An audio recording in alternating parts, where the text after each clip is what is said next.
નમસ્કાર મિત્રો. ચોમાસાના દિવસો હતા. આકાશમાં કાળા ડિબાંગ વાદળોથી ઘેરાયેલું હતું અને સતત 2 દિવસથી ધોધમાર વરસાદ પડી રહ્યો હતો. મારા ખેતરના છેડે એક નાની પતરા અને વાંસની બનેલી ઝૂંપડી આવેલી હતી, જે ખેતરની રખવાળી કરવા માટે બનાવી હતી. એ ભર વરસાદમાં એક વિધવા મહિલા પોતાની 5 વર્ષની નાની દીકરીને તેડીને આશ્રય શોધતી શોધતી મારી એ ઝૂંપડીએ આવી પહોંચી. તે પૂરી રીતે પલોઈ ગઈ હતી અને ઠંડીથી ધ્રુજી રહી હતી. સાદી સુતરાઉ સાડીમાં સજ્જ એ મહિલાના ચહેરા પર ગભરાહટ હતી, પણ તેની આંખોમાં એક અનોખી નિર્દોષતા અને સુંદરતા છલકાતી હતી. બપોરના આશરે 4 વાગ્યાનો સમય હતો. વરસાદનું જોર વધતું જતું હતું. મેં તેને ઝૂંપડીની અંદર બોલાવી અને ઓસરીમાં બેસવા માટે જગ્યા કરી આપી. ચૂલા પર પડેલી ગરમા ગરમ ચા મેં તેને આપી. ચાનો કપ હાથમાં લેતા જ તેના ધ્રુજતા હોઠ પર એક આછું સ્મિત આવી ગયું. તો નમસ્તે મિત્રો, મારું નામ રઘુ છે. હું સૌરાષ્ટ્રના એક નાના અને સુંદર ગામડામાં રહું છું. હું વ્યવસાયે એક સામાન્ય ખેડૂત છું. ગામમાં મારું એક નાનું ઘર છે, પણ મારો મોટા ભાગનો સમય મારા ખેતરમાં જ પસાર થાય છે, જ્યાં મેં રાત દિવસ રહેવા માટે એક મજબૂત ઝૂંપડી બનાવી છે. મિત્રો, મારા માતા પિતા નાનપણમાં જ ભગવાનના ઘરે ચાલ્યા ગયા હોવાથી હું ખેતીને જ મારી જિંદગી માનીને એકલો જ રહું છું.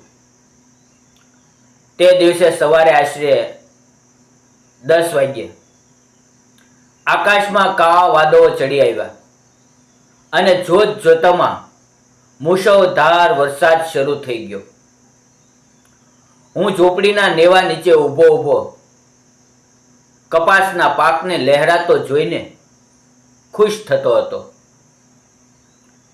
ત્યાં જ ખેતરના કાદવ કીચડવાળા રસ્તેથી એક સ્ત્રી પગપાળા આવતી દેખાય. તેનો એક પગ લપસ્યો, પણ તેણે પોતાની દીકરીને સુસ્તપણે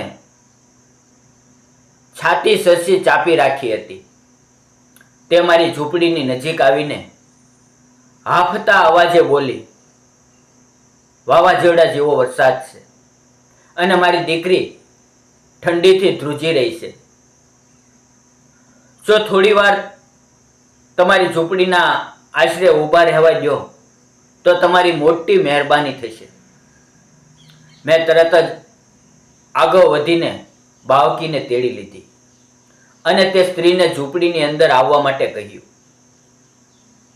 મેં ઝૂંપડીમાં સૂકા લાકડા સળગાવીને તાપણું કરી આપ્યું, જેથી બંનેને થોડી ગરમી મળે.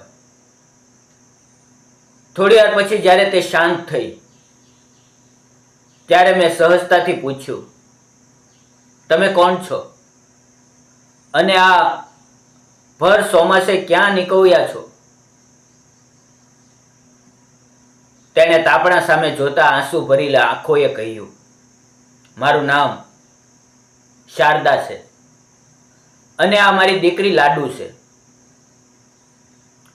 મારા પતિ બાજુના ગામમાં ખેત મજૂરી કરતા હતા, પણ ગયા વર્ષે વીજળી પડવાથી તેનું અવસાન થયું. હવે ત્યારથી હું વિધવા અને અનાથ બની ગઈ છું. સાસરિયા વાવે ઘરમાંથી કાઢી મૂકી એટલે હું પિયર જવા નીકળી છું, પણ રસ્તામાં એસટી બસ બગાડવાને કારણે અધવચ્ચે ઉતરી જવું પડ્યું અને આ વરસાદ નડી ગયો. શારદાની આ કહાની સાંભળીને એક ખેડૂત તરીકે મારું દિલ પીગળી ગયું. મેં જોયું કે તેની પાસે રહેવા માટે કોઈ છત નહોતી. મેં તેને કહ્યું, શારદા, મારું ગામ અહીંયાથી 2 કિલોમીટર દૂર છે અને મારું ખેતર મોટું છે અને આ ઝૂંપડીમાં બધી સગવડ છે. જ્યાં સુધી વરસાદ ન રોકાય અને તમને કોઈ પાક્કો આશરો ન મળે ત્યાં સુધી તમે આ દીકરીને લઈને અહીંયા જ રહો. હું ગામમાં મારા ઘરે જતો રહીશ. આ સાંભળીને શારદાની આંખો ખુશીથી છલકાઈ ગઈ. તેણે મારી સામે હાથ જોડી દીધા. હવે ધીમે ધીમે દિવસો વીતવા લાગ્યા. તે મારી ઝૂંપડીમાં રહેવા લાગી અને વરસાદનો પહેલો રાઉન્ડ પૂરો થયો એટલે ખેતરમાં નિંદામણ અને વાવણીનું કામ શરૂ થયું. મિત્રો, શારદા ખાલી બેસી રહે તેવી સ્ત્રી નહોતી. તે બપોરે જમવાનું બનાવીને રાખતી અને પછી મારી સાથે ખેતરમાં કપાસ અને મગફળીના પાકની સંભાળ રાખવા લાગી. તે માથા પર સાડીનો છેડો બાંધીને જ્યારે ખેતરમાં મહેનત કરતી ત્યારે તેની સાદગી, તેના સંસ્કાર મારા દિલને સ્પર્શી જતા. તે રોજ સાંજે 4 વાગ્યે ઝૂંપડીએ આવીને ચૂલા પર દેશી ચા બનાવતી અને અમે બંને ઝૂંપડીની ઓસરીમાં ખાટલા પર બેસીને ચા પીતા. મિત્રો, તે સમયે શાંત વાતાવરણમાં અમારી નજરો મળી જતી. તેની દીકરી લાડુ પણ હવે મારી સાથે બહુ હળી મળી ગઈ હતી. હું તેને બળદ ગાડામાં બેસાડીને આખા ખેતરમાં ફેરવતો. શારદા ખૂબ જ મર્યાદામાં રહેતી, પણ તેના મનમાં મારા પ્રત્યેનો આદર અને પ્રેમ તેની આંખોમાં સ્પષ્ટ દેખાતો હતો. હવે મને મારી આ એકલતા જિંદગીમાં શારદા અને લાડુ વગર પાલવતું નહોતું. પણ એક રાત્રે ફરીથી આકાશ ફાટ્યું હોય એવો ભયાનક વરસાદ શરૂ થયો. વાવાઝોડાના કારણે મારી ઝૂંપડીના પતરા ધ્રુજવા લાગ્યા.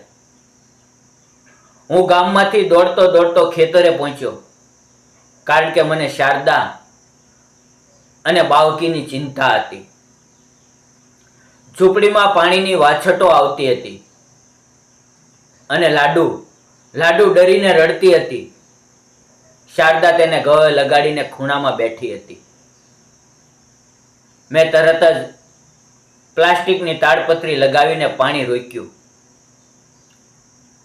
એ કટોકટીની પહોળે જ્યારે વીજળીના કડાકા થયા ત્યારે ડરના મારે શારદાએ મારો હાથ પકડી લીધો. મેં તેનો હાથ મારા હાથમાં રાખ્યો અને તેની આંખોમાં જોઈને કહ્યું, શારદા, તું હવે જિંદગીભર આ એકલતા અને મુશ્કેલીઓથી ક્યાં સુધી ભાગીશ? હું પણ એકલો છું અને તું પણ એકલી છે. હું તને અને લાડુને જિંદગીભરનો આશરો આપવા માંગુ છું. શું તું આ ખેડૂતની અર્ધાંગીની બનીશ? મારી ઝૂંપડીને તારું ઘર બનાવીશ? શારદા આ સાંભળીને રડી પડી. તેણે ડુસકા ખાતા કહ્યું, રઘુ, તમે દેવ માણસ છો, પણ હું એક વિધવા સ્ત્રી છું. સમાજ તમને મેણા મારશે કે કુંવારા થઈને એક વિધવાને ઘરે લાવ્યા. તમારી જિંદગી બગડશે. મેં હસીને તેના આંસુ લૂછ્યા અને કહ્યું, જે જિંદગીમાં તારો સાથ ન હોય એ જિંદગી બગડેલી જ કહેવાય.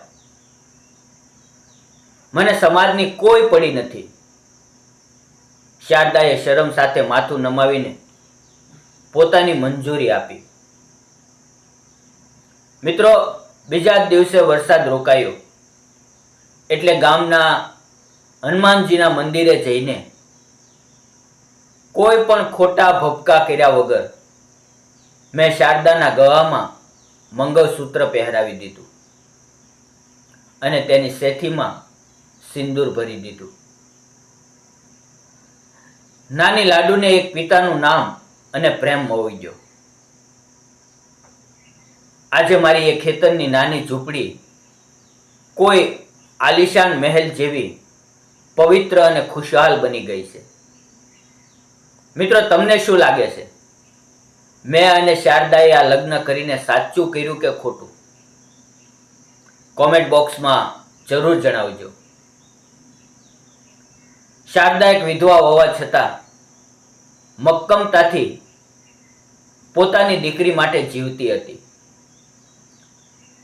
રઘુએ એક સાચા ખેડૂતની જેમ ઉદાર દિલ રાખીને સમાજના કુરિવાજોને ઠોકર મારી અને એક વિધવા સ્ત્રીને સન્માનભેર અપનાવી.